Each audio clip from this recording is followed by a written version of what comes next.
अगर मेरी पुत्री एक कन्या थी तो फिर मेरा कृष्ण किसका पुत्र है? देवकी और वसुदेव का।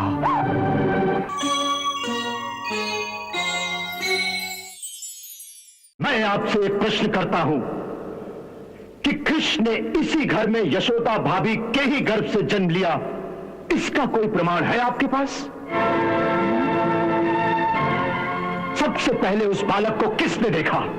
मैंने। आपने उसे जन्म लेते हुए देखा?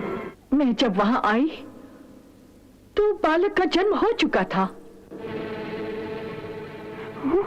उस कक्ष में और कौन था? नंदराय जी थे। आपने उस बालक को जन्म लेते हुए देखा था? नहीं, मैं सुना था। और यशोदा भाभी? वो तो बेहोश थी। और कोई था? कोई दाई, कोई गांव की औरत? नहीं। इसका अर्थ ये हुआ कि कृष्ण को जन्म लेते हुए किसी ने नहीं देखा।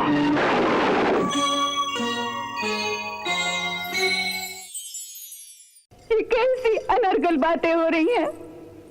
किसी ने देखा नहीं तो इसका ये अर्थ तो नहीं कि मैंने बालक को जन्म ही नहीं दिया। मैंने 9 महीने तक एक बच्चे को अपनी कोख में रखा था। आखिर मैंने किसी को तो जन्म दिया होगा ना? अवश्य जन्म दिया भाभी, अवश्य जन्म दिया, परंतु आपने जिसे जन्म दिया वो एक कन्या थी, जिसके बारे में यह प्रसिद्ध है कि जब कंस ने उसे देवकी की संतान समझकर पत्थर पर पटकने की कोशिश की तो उसने अष्टभुजा देवी का रूप धर लिया था। ये कहानी सत्य हो सकती है, लेकिन इससे यह सिद्ध नहीं होता कि वो कन्या मेरी ही पुत्री थी। अगर वो मेरी पुत्री थी तो वो कारागार में कैसे पहुंची?